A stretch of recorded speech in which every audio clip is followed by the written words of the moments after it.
Thanks for joining us at Right On Replicas, where we're proud to bring you the best scale model kit reviews on the planet.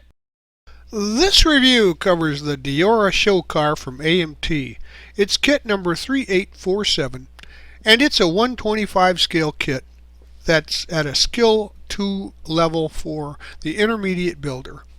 Now, no longer in production, this kit is still easily available online and at auction sites at attractive prices. The pieces here are molded in chrome, yellow, gray, clear red, clear, black with black vinyl tires and water slide decals. Now, when the Alexander brothers produced the Deora in the mid-60s, it was an overnight sensation that pushed the boundaries of automotive styling. It was based on a 65 Dodge A100 truck and looks kind of like a cab-forward van with a pickup El Camino style body. But it was made from parts from just about every of the major car makers, so I guess it should. Anyway, it was a gorgeous vehicle, and AMT has produced this in numerous versions, including one with a camper that comes in this kit, and that's the version we're going to build for our review. When you're done, the dimensions will be about 7 1/4 inches long, 3 inches wide, and 2 1/4 inches high. And with the camper, it's about 3 inches high. Here are the kit's contents, and as you can see, they're all bagged separately for the major components, and this keeps the chrome and the tires from getting scratched and the tires from burning into any of the plastic parts over time. There's also a couple of nice looking side stripes for decals. And by and large, we'll be using actually tube glue for the construction here, but sometimes super glue for strength, and occasionally when we see a need for it, the windows will use some of that clear glue, crystal clear, or some white glue so that you don't see the glue. Please be sure to mind all of the safety and use suggestions by the manufacturers for any of the products that you see or hear used in the review. Construction will start with the motor, as most model car kits go, and just as a reminder, you have to scrape the chrome plating off of parts before you glue those surfaces together so that they'll stick to each other. Also, same thing goes for paint. If you have paint on plastic, you need to scrape that off before you use glue on that area. Now, the engine goes together pretty easy. The block halves and the cylinder heads are glued to the top of the engine block there, and then that assembly gets painted gloss black. The valve covers then can be glued to the heads, and the oil pan to the bottom of the engine. Now, the exhaust manifold is glued to the left side of the engine assembly, and the intake manifold glued to the exhaust manifold. Now, the carburetor also glued to the intake. Then you can see here in this slide a view of the passenger side of the engine assembly. Gather up these parts from the kit, and the timing chain cover gets glued to the front of the engine, and the belts and pulleys are painted a flat black. The belt is, and then they're glued to the timing chain cover, and the alternator and fan are glued to the belt and pulley assembly. Next, you paint the distributor gloss black, and it gets glued to the right side of the engine block.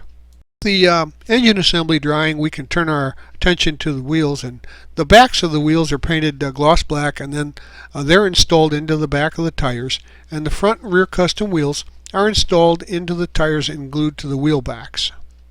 Paint the chassis gloss black, and then after that's dried, scrape the paint, find the mounting positions, and then install the engine into the chassis. Now, there's an optional exhaust system that I used, and it gets glued to the engine and chassis now. And the front leaf springs are slid into the front axle, making sure that the two nibs, as the instruction calls them, are facing to the rear. Now the front leaf springs get glued to the leaf spring posts on the chassis. The stock exhaust system is shown here aside the completed custom exhaust system and chassis. Now get the parts out for the rear suspension, and we're going to glue the top and bottom of the rear axle and differentials together there. And once they are dry, paint those gloss black. Then the rear leaf springs are glued to the chassis. Remember to scrape the paint and the chrome plating. And then the rear differential is glued to the leaf springs. Now, simultaneously, place the drive shaft into the pumpkin there, and then into the transmission, and then the rear shocks can be glued to the rear axle differential and the chassis mount. As you can see here at the bottom of the slide on the side of the radiator there, there's a little flash, so just take a hobby knife and trim that off, and then we can finish that off. The front backing plates and the rear backing plates in the radiator then are painted gloss black, and the front backing plates are installed onto the front wheels, and then the front wheels are installed onto the front axle.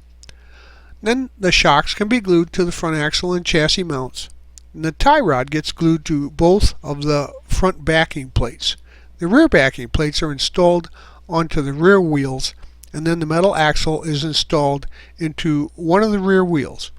Then it's slid through the axle differential area, and the other rear wheel can be pressed into place on the other end. Then the radiator can be glued into the chassis. Now this is a top frontal view of the radiator after it gets installed into the chassis. And from the side profile you can see what we have here is a rolling chassis and how everything is in position. And of course the venerable slant 6 there is mid-mounted in the back where the pickup bed is actually. Paint the interior flat black, and then flat brown for seating, and some acrylic flat brown for accent.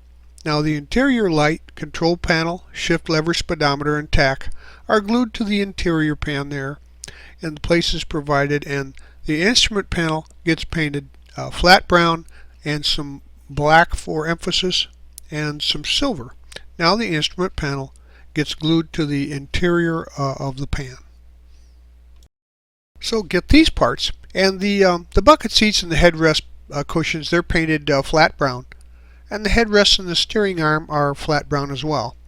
Now the Covico steering wheel gets painted flat brown and flat black. You can see the differences there, and then the bucket seats are glued to the interior pan, and the headrest cushions are glued to the headrests, and then those assemblies glued to the bucket seats.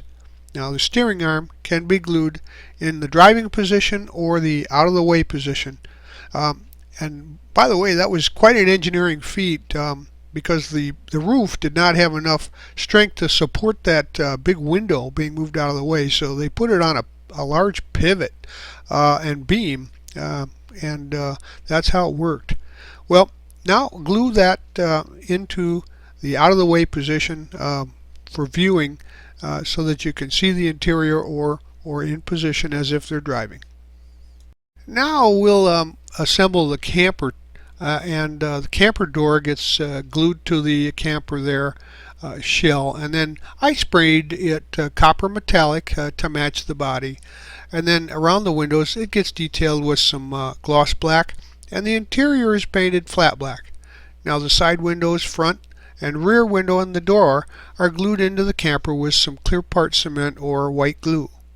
So I sanded all the parting lines and blemishes off the body and gave it a scuff, and then sprayed it with some Testors copper metallic, and the interior gets painted flat brown. Now the windows that you see here are glued in with some clear part cement or white glue. Locate these pieces, and then the upper door windshield frame gets sprayed with the copper metallic, and once dried you glue the windows into place, the windshield in there with some clear part cement. Now the hinge gets sprayed with the same copper color, and it's glued to the upper door windshield frame, and the overhead console can be painted flat brown. Now the upper door and windshield frame are installed into the body, and the overhead is painted flat brown before it gets glued to the ceiling of the body, locking the hinge in place there. And the interior quarter panels are glued into the interior between the side windows and the rear window. The lower door panel is spray painted with the copper metallic, and it gets installed into the body, and the front grille bumper segment is glued in, locking the lower door into place. Now don't use any glue on the lower door if the desired effect is to have the front be operational. The interior assembly then is glued into the body. Next, we'll stage these pieces and the sub-assemblies that we've worked on and install the body into the chassis. Take a look to see where the mounting points will contact each other. Scrape off any paint there and glue them in with some good strong glue. Now the front splash pan, of course, is painted copper metallic too and glued to the body covering the chassis. The headlight lenses are glued to the front of the grille bumper area with some clear part cement, and the rear view mirrors are glued to the body side areas. The exhaust ports are painted silver and they're glued onto the body, and the vented exhaust port covers go to the exhaust ports there. The decals then can be applied to the sides of the body of the pickup. Here is a front view of the model as it's completed through this point. The door looks a little large for scale, but I think it's pretty true to the actual Deora pickup. And the passenger side front view can be seen here, and I think it looked pretty good in copper. It was a good choice for this model. So get these parts out of the kit: the rear bumper, the taillights, and the rear pan. And of course the rear pan is metallic copper, and when dried we're going to glue the bumper, glue that to the back end of the vehicle, and then glue the bumper into place, and the taillights are glued to the rear bumper grill kind of area there as well, with some clear part cement. So at this point the Deora itself is complete. It was a stunning example of automotive design for its time, and it still actually looks pretty good, and was an engineering example too for the makers at that point. And Chrysler was really excited when the Deora hit the showrooms for display. And now we can fit the custom camper to the Deora. And also a cautionary note here: when I was placing that into position, it ended up scraping off some of the decal on the side panels, so I actually had to use some of Solvaset there to remove the decals because they were damaged. So you may want to clear coat those into position and or be very careful when setting the camper into place. Well, there you have it. Our Deora camper is special, is complete, and there were no real fit issues with any of the parts here. There were some seams back by the taillight area that probably should be filled and smoothed off before you paint, though. But overall, everything goes together well, and it's a nice looking example, one of the latest in the releases of the Deora versions, and so if I were you, I'd buy one and put it on my shelf.